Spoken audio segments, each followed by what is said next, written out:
Hey y'all, welcome back to another video. I'm walking through the woods here on the farm on this lovely morning. Seems like we're going to be soon exiting the consistently cold nights of early spring and moving towards more mild weather, though we do tend to get a light frost at some time in April.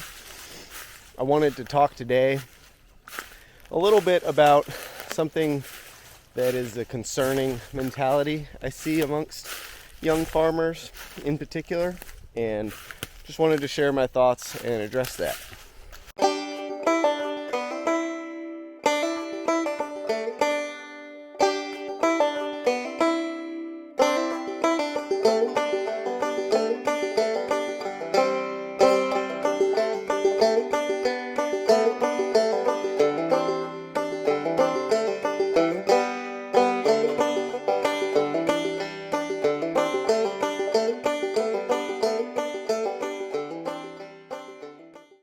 Before we get into the video, please make sure to like, comment, and subscribe to the channel if you haven't already, and let's get right into it. So, ever since I got into homesteading and farming and the community that's involved with that, I've noticed a subsect of this community that really relies on commiseration as a way of talking and communicating about their experience farming. And I observe this being used as somewhat of a form of social currency, where if people can bond over complaining about how things are going or how hard things might be, then it's an easy route to, I guess, bond socially. And I think this transcends farming. I think it's part of what is like the typical work culture in the United States, where most, maybe not most, but in my experience, a lot of people in their jobs seem to mostly talk about wishing it were the weekend, or, saying superlatives like, oh yeah, thank God it's Monday. And yeah, connecting over a shared suffering of the work that they're doing. And while I think that people should certainly have the ability to express if things aren't going well, or share their feelings with other folks in their community or friends, I think it becomes troubling when this becomes the primary form of connection over what we're doing. And I see it a lot with other folks kind of in my generation getting into farming, not as much with older or more experienced farmers or folks coming from another generation. And I wanted to talk about why I think that pattern is damaging to the social landscape of small farming, both in terms of who's already a part of it, as well as folks who may be on the outside looking in, curious about farming. The truth of the matter is, farming is challenging. There are a lot of variables that are out of our control, and even the very best and most experienced farmers and producers can encounter struggles that they have no control over ultimately. It's not like running a coffee shop or perhaps another simpler business where it's just inventory in and product out. We buy in our inventory in the form of livestock or seeds or whatever it may be, and it's our responsibility as farmers to create the most ideal conditions for the flourishing of that life, so that we have an edible food item at the end of the process for ourselves or for the community for sale. It's not really quite like any other business. husbandry or stewardship. And the dual side of the same coin of life and death introduces significant challenges that we have to learn to deal with and work within and improve so that we can have reliable businesses as farmers. Now, something I've addressed before in other videos is that I think that we're conditioned in our culture to want to expect somewhat instant results and quick gratification. And ultimately, that is not the way that farming works, in my opinion. I think that it's a practice and lifestyle and vocation that requires us to be patient and observant. And this becomes particularly challenging when ideological or overly idealized versions of farming in our heads don't necessarily immediately work out in practice on the ground. So we have to be able, particularly in the early stages where there's a learning curve, be able to navigate this balance between pragmatism and idealism. It's really challenging to run a successful business that is strictly modeled utilizing ideology. And I see this happening in examples of new farmers starting out and only wanting to raise heirloom breeds or heirloom seeds in a vegetable context. And they're taking that leap prior to developing a really robust skill set. And what I see that leading to is a mindset of folks sharing amongst each other that, oh, this just doesn't work. Like, farming is too hard to do.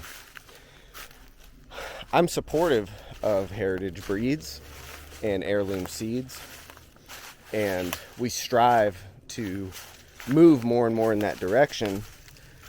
But when you're in the early stages of a farm and the lifestyle and the business and all the demands that come with it, there's enough challenges even when utilizing really impactful tools that we have available to us, like hybrid genetics. I understand that those come with consequences in a global marketplace of seed exchange and, questionable livestock breeding practices to achieve those hybrid genetics.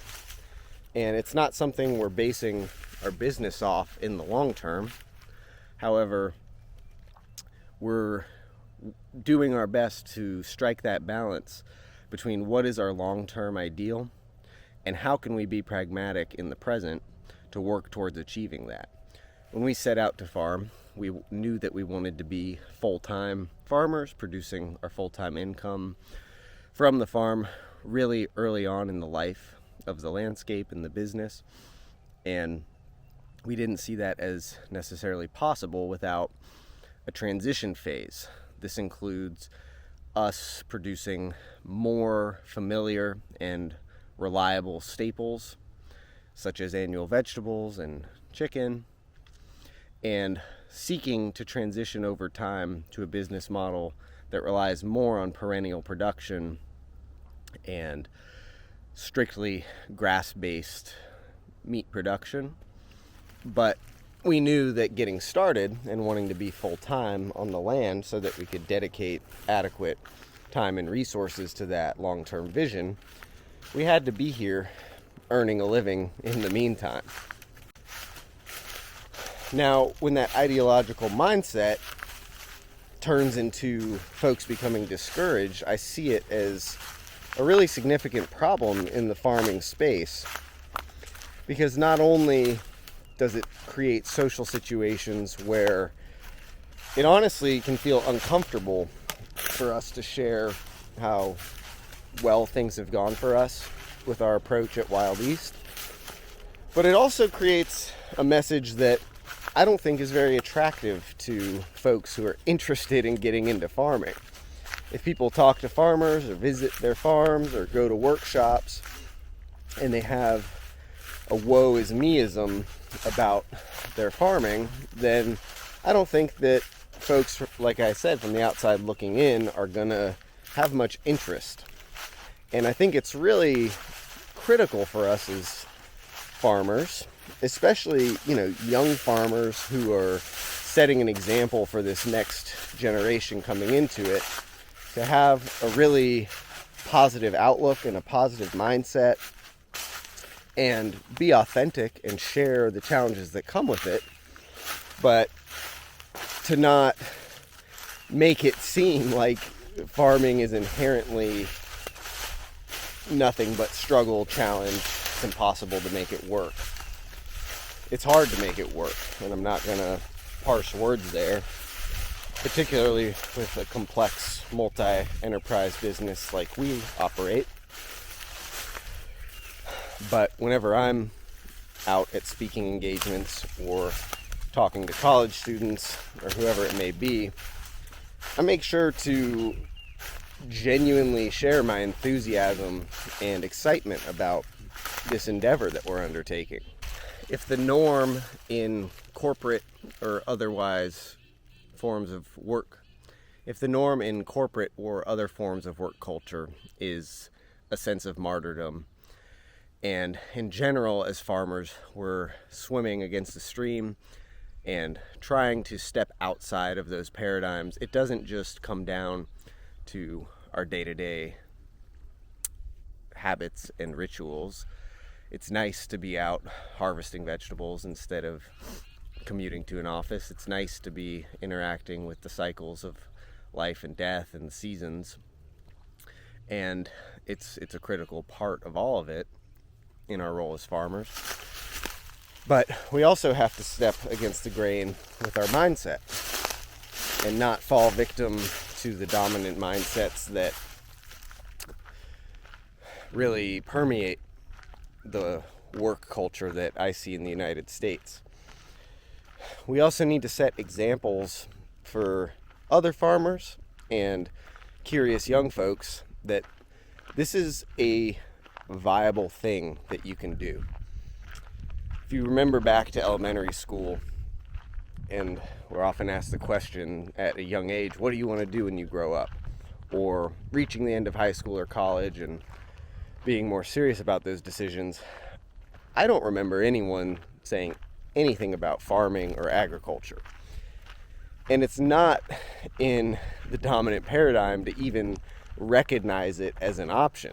So many of us who have gotten into it or are curious about it have done so through maybe impactful early childhood memories, or like myself, having an epiphany and really stepping against the grain of what my life's trajectory was laid out for me.